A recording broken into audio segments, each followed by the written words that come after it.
الحمدللہ رب العالمین والعاقبۃ للمتقین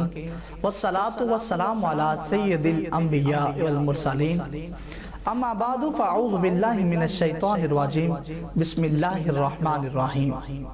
ان اللہ وملائکتہ یصلون علی النبی یا ایہا الذین آمنوا صلوا علیہ وسلموا تسلیما الصلاة والسلام علیکہ یا سیدی یا رسول اللہ وعلا آلکہ واصحابکہ یا سیدی یا حبیب اللہ الصلاة والسلام علیکہ یا سیدی یا نور اللہ وعلا آلکہ واصحابکہ یا سیدی یا رحمت للعالمین۔ اللہ جل جلالہ کی حمد و ثنا حضور نبی اکرم شفیع معظم نور مجسم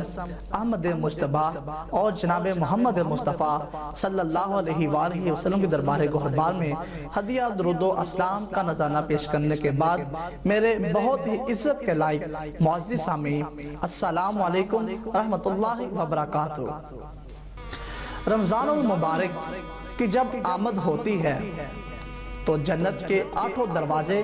کھول دیے جاتے ہیں اور جہنم کے دروازے بند کر دیے جاتے ہیں اور شیاطین جگڑ دیے جاتے ہیں۔ اللہ جل جلالہ اس موسم رحمت میں خاص عنایات اپنے بندوں پر رحم فرماتا ہے اور ایک نفل ادا کرنے سے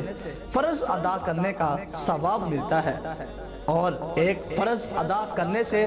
70 فرائض ادا کرنے کا ثواب ملتا ہے، اور اسی طرح رائے خدا میں 1 روپیہ دو گے تو 70 روپے خرچ کرنے کا ثواب ملے گا۔ اسی طرح باقی نیکیاں بھی جتنی بھی ہم یہ کرتے ہیں وہ ایک نیکی کرے تو 70 گنا اجر ماہ سیام میں ہمیں نصیب ہوتا ہے۔ اسی لیے اہل ایمان کا یہ طریقہ ہے کہ وہ اس مہینے میں کثرت کے ساتھ قرآن مجید کی تلاوت کرتے ہیں، کیونکہ ایک مرتبہ قرآن مجید پڑھ لیا تو 70 مرتبہ قرآن مجید پڑھنے کا ثواب نصیب ہوتا ہے۔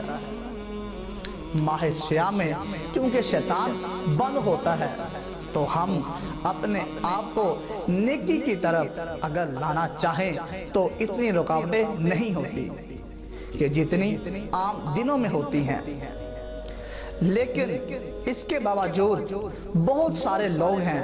جو رات کو بڑا پختہ ارادہ کرتے ہیں کہ میں صبح کے وقت اٹھوں گا اور اٹھ کر نوافل ادا کروں گا اور نماز بھی ادا کروں گا، لیکن جب صبح ہوتی ہے تو انہیں یا تو جاگ نہیں آتی یا نیند سے بیدار ہو جاتے، بستر سے اٹھا نہیں جاتا۔ جبکہ وہی شخص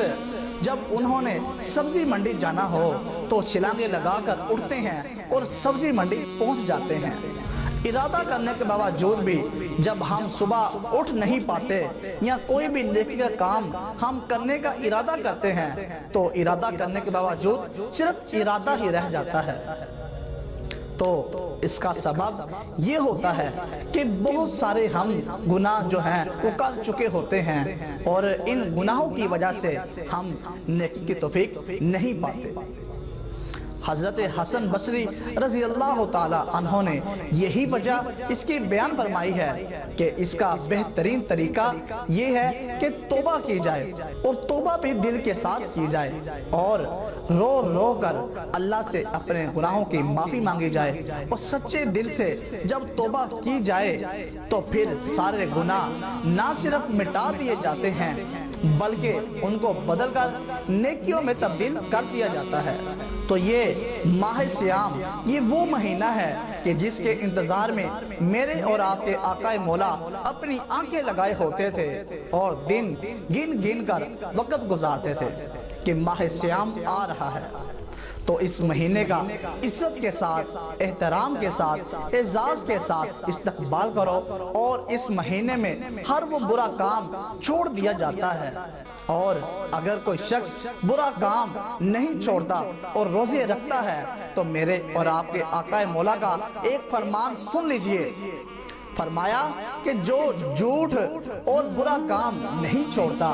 اس کے بھوکے اور پیاسے رہنے کی اللہ کو کوئی ضرورت نہیں ہے۔ یہ موسم رحمت ہے، اللہ کی رحمتوں کا می برسے گا۔ اس سے کچھ نہ کچھ تو فائدہ ہوگا ہی، لیکن اس کا حقیقی فائدہ وہی حاصل کرے گا جو اپنے گناہوں کی توبہ دل سے کرے گا۔ تو ہمیں یہ چاہیے کہ ہم ماہ سیام کا استقبال احترام کے ساتھ کریں اور نماز پڑھیں اور زیادہ سے زیادہ قرآن پاک کی تلاوت کریں۔ تو ہمیں یہ چاہیے کہ اس ماہ رمضان کے بیچ میں ہم 5 ٹائم نماز ادا کریں، نماز تراویح ادا کریں، اور اس کے ساتھ کرونا کی تیسری لہر جو کہ بہت ہی خطرناک بتائی جا رہی ہے، تو